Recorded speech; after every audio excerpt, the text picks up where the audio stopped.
Welcome everybody.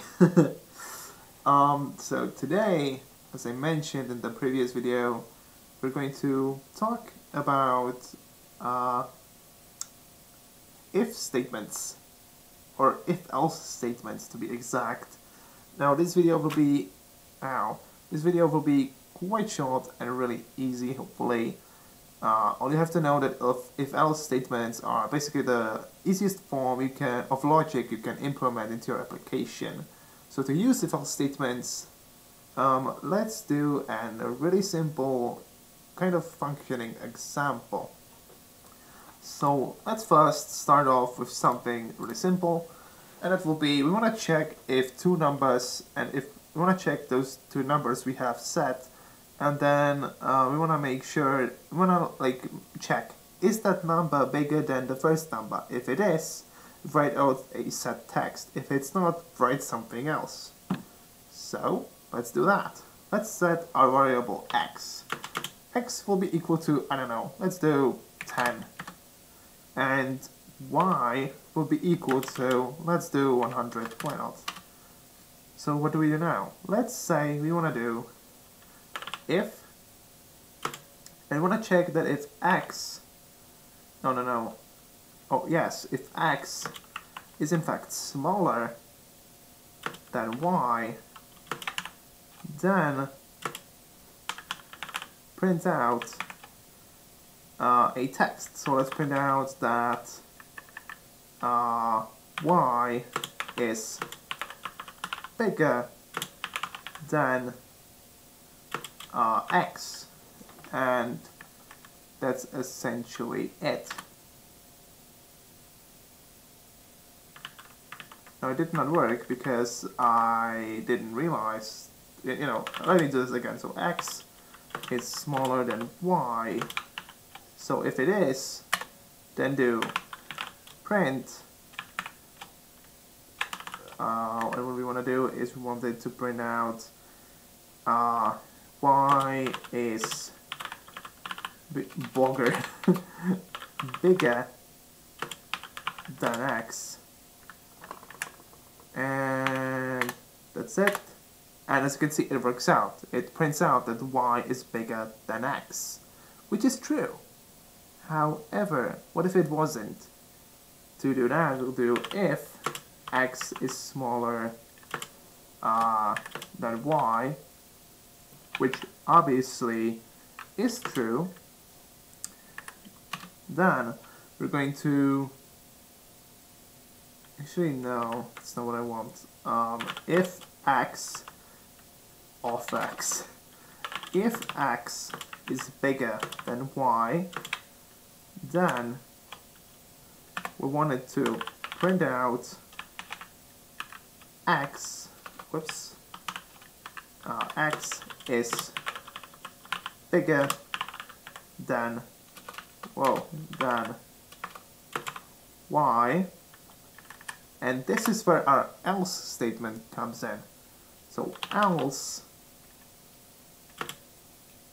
and it doesn't do anything, because you need to type in what else it has to do in order to function properly.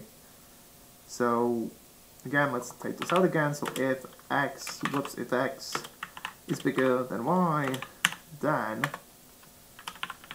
print out x is bigger than y.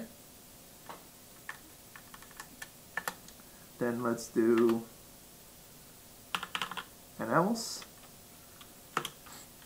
then do print, and then let's do, you do not have to do this, you can just move it right below it, it won't matter.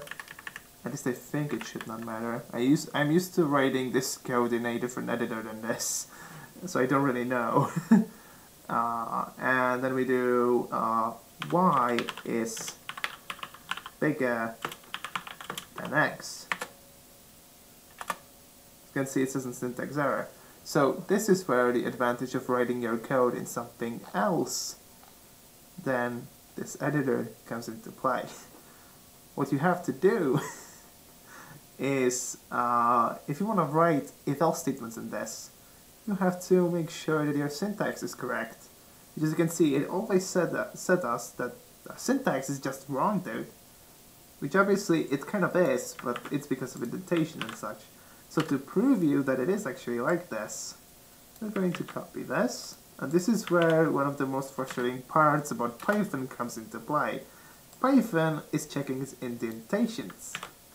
So it still says invalid syntax. So that's a bummer. Wanna know why it says that? Well, that's because I still forgot something. Wanna know what that something is? Remember the double dots thing I put in here? It has to be everywhere. So we're going to print this text out, which obviously isn't true. Then we'll do an else statement. Put the double dots in. As you can see, it doesn't let us. It still says invalid syntax. Well, you need to add this thing in there, you dunce. So let's do just that. Boom. We want to print out this text, which obviously isn't true. Boom. We want to add our else statement. Boom. And in the else statement, we need to add the second part, which will print out the text. And it still says syntax error. Well, there's a really simple reason for this. It's because of indentation, my guy. To make this work,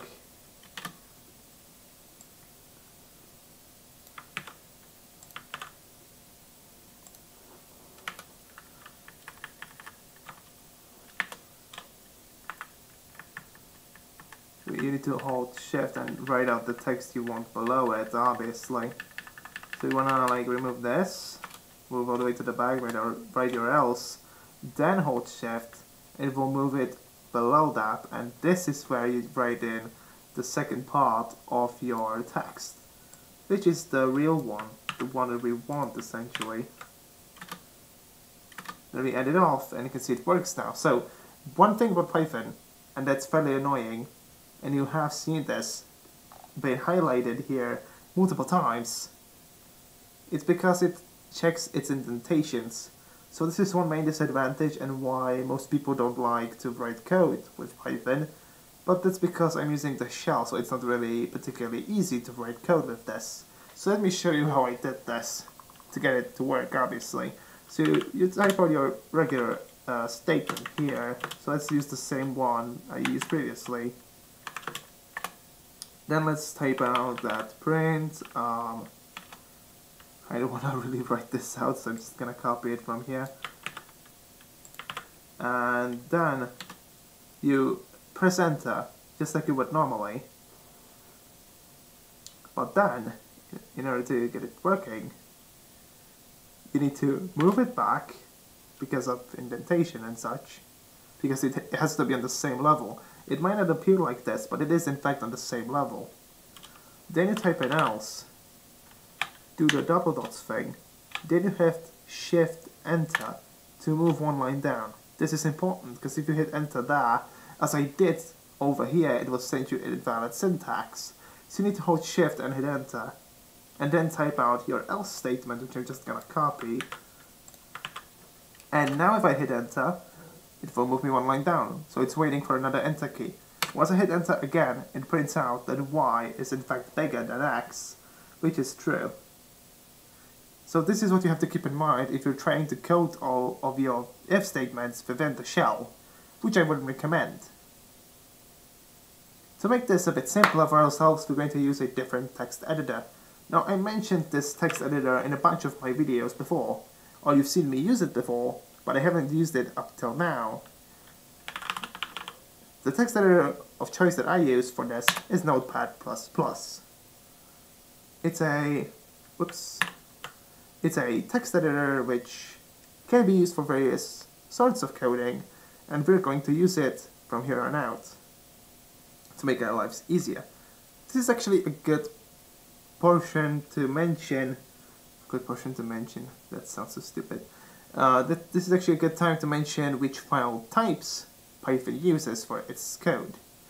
Python uses, we actually have to write something down, don't we? We're going to use the example I advised before.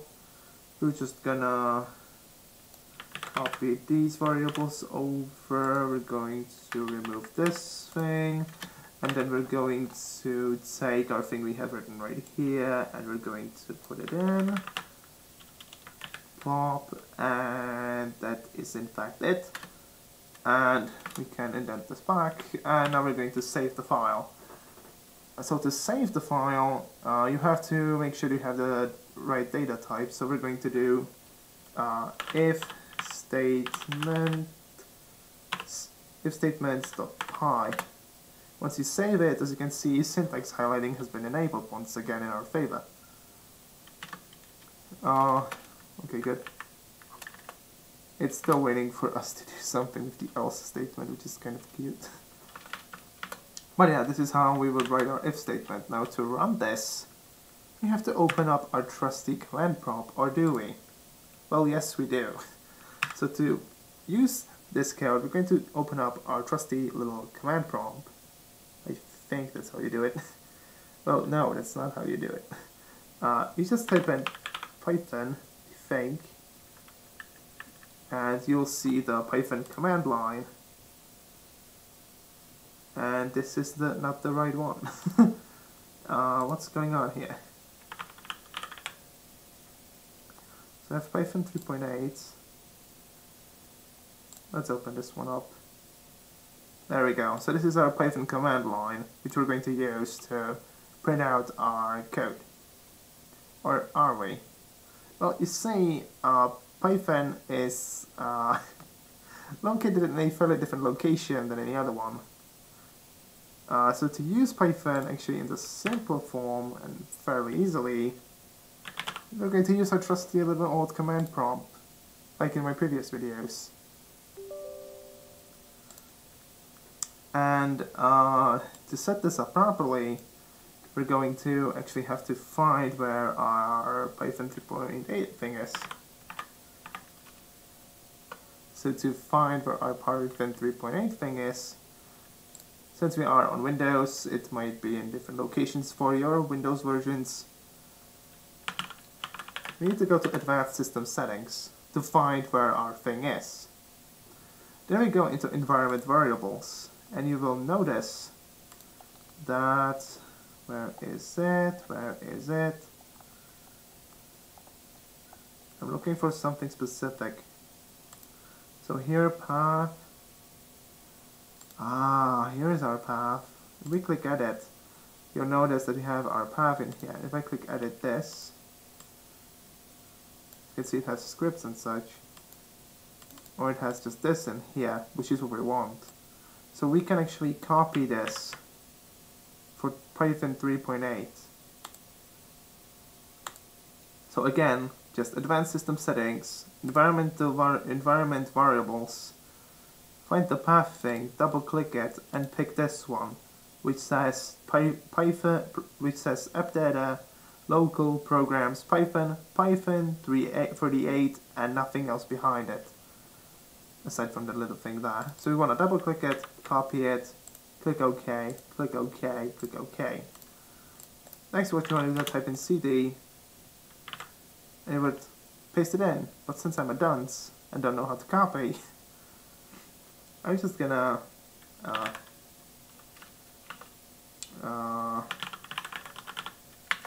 no, not Advanced Windows Update. That's what happens normally in my videos. I just goof stuff up. There we go. Advanced System Settings, Environmental Variables, Path. I'm gonna copy this, paste it in, plop. That's what I meant to do in the beginning. So you just paste in the location of Python 3.8. To list it out, you can see we have our python.exe thing, which we need.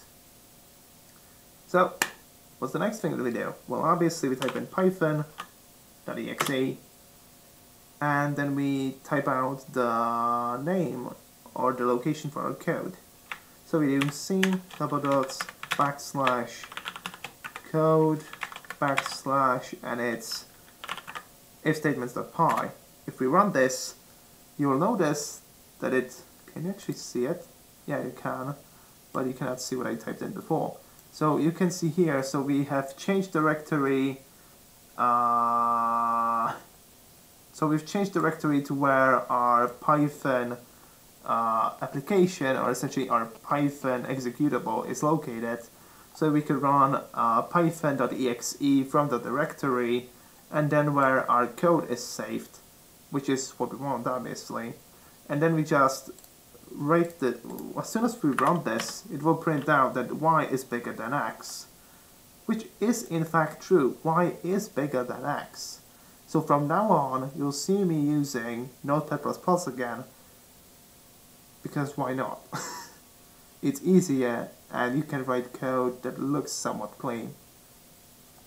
So next thing I would like to mention is the elif statement. So the elif statement is a statement that will check if those numbers are equal, for example. To use that, we have to put them at the same level. Type in elif, as you can see it gives me syntax stuff. And let's do x is equal to y. Then we do the double dots thing. And let's say we want to print out that, let's actually copy this print section here. And let's do print x is the same as y. And to test if that works, I'm gonna set x to 100 as well. Now watch what happens if we run the section of code again. So now with the changes in place, if we run this, you'll see x is the same as y, which is true, because they are both 100. Let's set this one to 99. So what it should say now is that x is smaller, so that y is, so it should say y is bigger than x. Let's test it out. And you can see it says y is bigger than x. Let's swap them around. Let's set this one to 100 and this one to 99. What will happen if we run the code now? X is bigger than y, so we've tested all three and all three work. I don't think there's anything else that I should mention. There are also different methods with which you can write things out. You can also add multiple conditions. So if we have, like, I don't know, let's say we want to make a condition that is same for two numbers, for example. So let's add here another number. Let's do z, and let's do 500. I don't know, it just came to my mind like this. And we can remove all these, let's remove all these elif and else things. We do not need those. And what we can do here is we can actually combine multiple conditions. To do that, we'll use something called AND. AND is useful if you want to chain multiple conditions. So we want to check if x is bigger than y, which it is, but we also want to check if z is bigger than y, which it obviously is. So x and z are bigger. X and z are bigger than y. So this is what it should print out. You can also add another else statement to make sure that it doesn't like do weird things. So let's do else, and let's do print and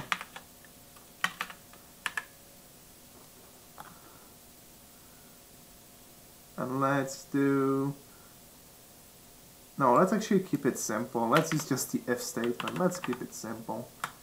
So now if we decide to run our code, what's this? It works out, so it in fact is true. However, if this one was 98, so this section wouldn't check out, this would be false, what will happen? It will do nothing. It doesn't know what else to do. this is where our else statement comes in. We can actually add a elif statement, and we can essentially copy this and make multiple adjustments to our code just in case something happens. So let's do if z is smaller than y, so x, so we can do that. We actually have to indent it, there we go. So I indented it with tab if you're curious. And then what we can do is we can actually do x is bigger than y,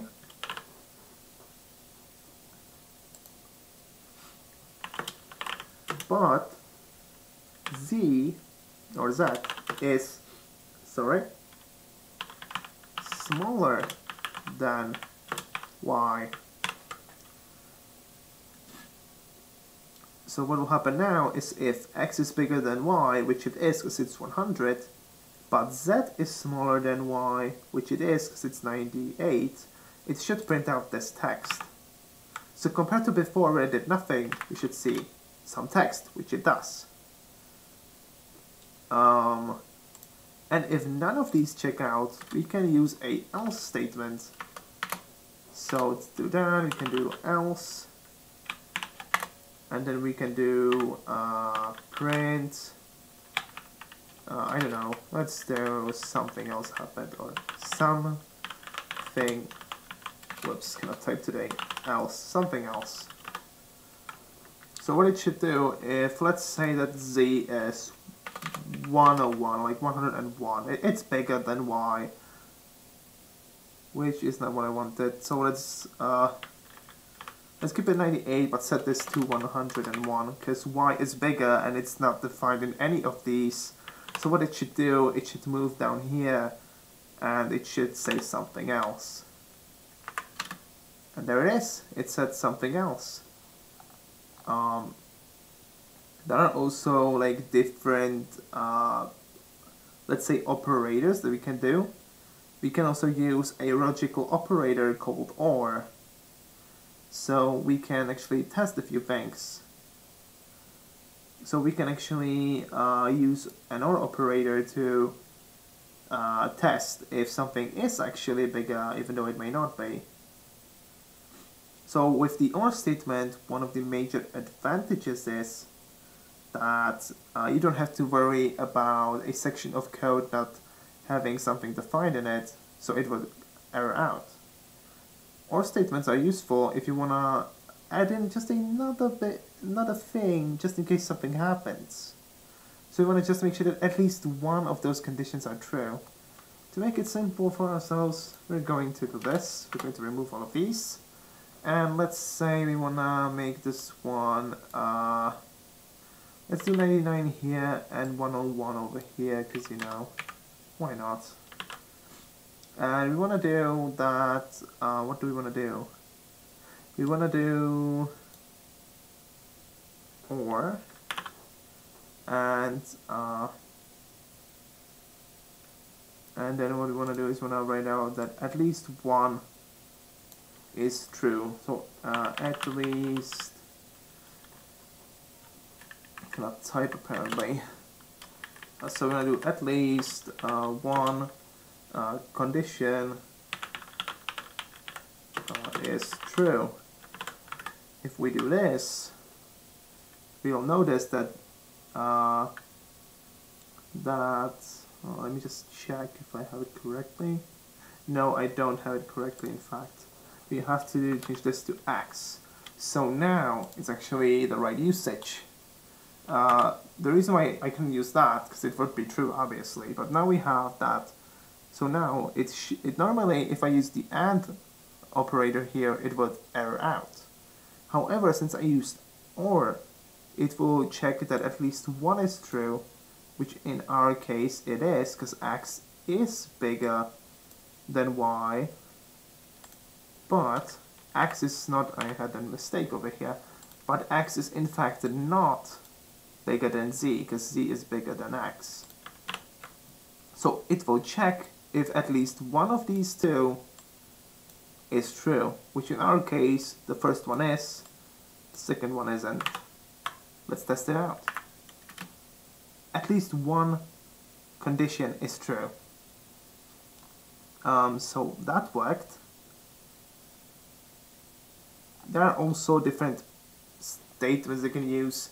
So there's also one really cool thing.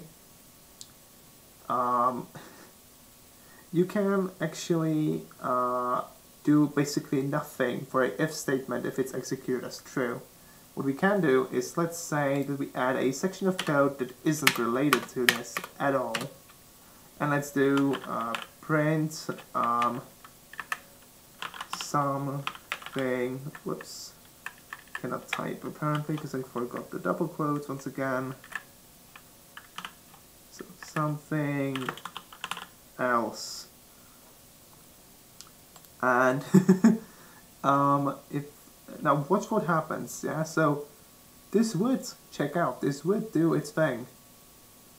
But we can also say that it doesn't do anything. So let me comment this out. To comment things out in Python, you just use the pound symbol or the hashtag symbol or what you will. And we're going to write here pass. What pass will do, it will just skip this. So in case it is true, it will do nothing and will just move on to the next section, which is just something else because it's not included in the if. You can see if I close this, it's outside of it. So it shouldn't do anything, we'll just skip it. There it is, did something else, it skipped it. It just skipped it. To actually prove to you that it does work, I'm going to get rid of this, get rid of the pound symbol right here, move this down by one line, indent it, and add another pass thing here. Now watch what happens if I run our code again. It will say that it doesn't work. Why doesn't it work? I don't know. Should have worked. There we go. I apparently had spaces in it, which shouldn't be there. So if I run this, it just didn't pass. Well, obviously it won't because it doesn't know how to pass it. So what we need to do is kind of in a loss here. So pass is actually useful if you just, yeah, this was a bad example, but you know, this happens for the best of us. Let's just say you have a if statement, but you don't want it to execute. You just remove everything in there or comment everything out. Just write pass and it will skip this argument entirely. So yeah. So that's pretty much if statements. In the next one we're going to cover while loops, for loops, and yeah, we're just going to cover loops, and in the same time I think we're going to cover arrays because it's a really good example of using loops because we want to print down multiple items in an array, but that's for the next video.